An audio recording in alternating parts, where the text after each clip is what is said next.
നമസ്കാരം. എന്നാ ഉണ്ട്? രാവിലെ എഴുന്നേറ്റപ്പോൾ തന്നെ കണ്ടത് നല്ല മഴ. മനസ്സിനും ശരീരത്തിനും കുളിരേകുന്നൊരു മഴ. അത് കണ്ട് കുറച്ച് നേരം അങ്ങനെ അങ്ങ് നിന്നു. മഴയൊക്കെ നല്ലതാ, പക്ഷേ ഈ ചെറിയ മഴയ്ക്ക് തന്നെ എല്ലായിടത്തും സ്വിമ്മിംഗ് പൂൾ രൂപപ്പെട്ടിട്ടുണ്ട്. ആണ്ടിൽ 1-2 പ്രാവശ്യം പെയ്യുന്ന മഴ, അത് എല്ലാവരും നന്നായിട്ട് എൻജോയ് ചെയ്യുന്നുണ്ട്. ബട്ട് ഈ വെള്ളക്കെട്ടുകൾ മാത്രമേ ഒരു ബുദ്ധിമുട്ടുള്ളൂ. പിന്നെ അധിക നേരം നമ്മളെ ബുദ്ധിമുട്ടിക്കുകയില്ല കേട്ടോ. അന്നേരം തന്നെ ഗവൺമെൻറ്റിൻ്റെ സീവേജ് വാട്ടറിൻ്റെ ആൾക്കാർ വന്ന് അത് ക്ലിയർ ചെയ്യും. മഴയൊക്കെ നോക്കി നിന്ന് ബ്രേക്ക്ഫാസ്റ്റിൻ്റെ കാര്യം വിട്ടുപോയി. ഇന്ന് ഇവിടെ നാഷണൽ ഡേ ആണ്, അതുകൊണ്ട് ഗവൺമെൻറ് ഹോളിഡേ ആണ്. സോ ഇന്ന് ലേറ്റ് ബ്രേക്ക്ഫാസ്റ്റാണ്. ദോശയും ചട്നിയുമാണിന്ന് ബ്രേക്ക്ഫാസ്റ്റിന്. ബ്രേക്ക്ഫാസ്റ്റ് കഴിഞ്ഞാൽ ഉടനെ പള്ളിയിൽ പോകണം. എല്ലാവരും ഇന്ന് നാഷണൽ ഡേയുടെ സന്തോഷത്തിലാണ്. ബട്ട് എൻ്റെ ഉള്ളിൽ വേദനയുടെ ഒരു ദിവസമാണെന്ന്. കാരണം എൻ്റെ പപ്പ ഞങ്ങളെ വിട്ടു പോയിട്ട് ഇന്നേക്ക് 1 വർഷം തികയുന്നു. അതുകൊണ്ട് തന്നെ പള്ളിയിൽ പോകണമെന്ന് ഇന്നലെ തന്നെ നിശ്ചയിച്ചതാണ്. ബട്ട് പള്ളിയിൽ ചെന്നപ്പോൾ പള്ളി അടച്ചിരിക്കുക. പിന്നെ പുറത്തിരുന്ന് നേരെ പോയത് പിന്നെ ഒരു നഴ്സറിയിലേക്കാണ്, ഐഡ ഗാർഡൻ. പപ്പയുടെ ഓർമ്മ ദിവസം നാട്ടിൽ പോകണം, സെമിത്തേരിയിൽ പൂക്കൾ വയ്ക്കണം എന്നൊക്കെ ആഗ്രഹിച്ചതാണ്. ബട്ട് ചില പ്രശ്നങ്ങൾ കാരണം പറ്റിയില്ല. അപ്പോൾ തന്നെ വിചാരിച്ചതാണ് പപ്പയുടെ ഓർമ്മ ദിവസം പപ്പയുടെ ഓർമ്മയ്ക്ക് വേണ്ടി കുറച്ച് പൂച്ചെടികൾ വാങ്ങി നടണമെന്ന്. അതിനായിട്ടാണ് ഇങ്ങോട്ട് വന്നത്. ഈ ചെടി കണ്ടോ?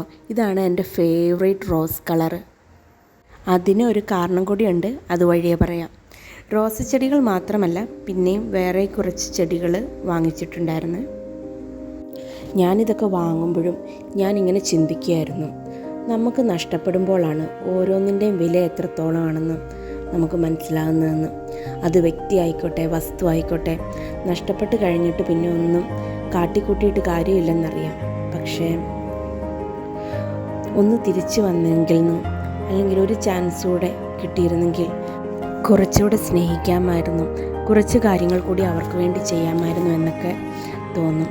പക്ഷേ ഇതൊരു യാഥാർത്ഥ്യമാണ്, അത് അക്സെപ്റ്റ് ചെയ്തേ മതിയാകുമെന്നറിയാം. ഉള്ള കാലത്തോളം എല്ലാവരും സന്തോഷത്തോടെ സ്നേഹത്തോടെയും കഴിയട്ടെ എന്ന് പ്രാർത്ഥിക്കാൻ മാത്രമേ നമുക്ക് കഴിയത്തുള്ളൂ. കുറച്ചുകൂടെ എന്നുള്ളത് ഇപ്പോൾ തന്നെ ചെയ്യുകയാണ് ഏറ്റവും നല്ലതെന്നാണ് എൻ്റെ അഭിപ്രായം. തിരിച്ചു വന്ന ഉടനെ ഗാർഡൻ സെറ്റാക്കാതെ ഒരു സമാധാനവും ഇല്ലായിരുന്നു. കുറച്ച് ചട്ടികളൊക്കെ കുറവാണ്, അത് മേടിച്ചിട്ട് വെക്കാനുള്ള ക്ഷമയില്ലാത്തത് കാരണം ഞാൻ ഇന്ന് തന്നെ എല്ലാം സെറ്റാക്കി വെച്ചു. ഞാൻ പറഞ്ഞില്ലേ ഈ റോസ് കളറാണ് എൻ്റെ ഫേവറേറ്റ് എന്ന്.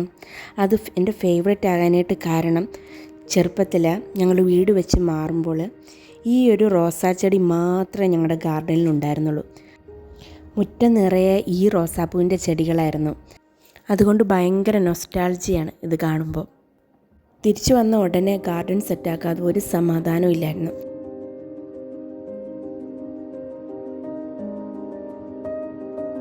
അത് കഴിയേണ്ട താമസം അടുത്ത മഴയെത്തി. അപ്പോഴേക്കും ലഞ്ച് ടൈമായി. ഇന്നലത്തെ ലെഫ്റ്റ് ഓവേഴ്സ് ആയിരുന്നു ഇന്ന് ലഞ്ചിനെടുത്തിരുന്നത്.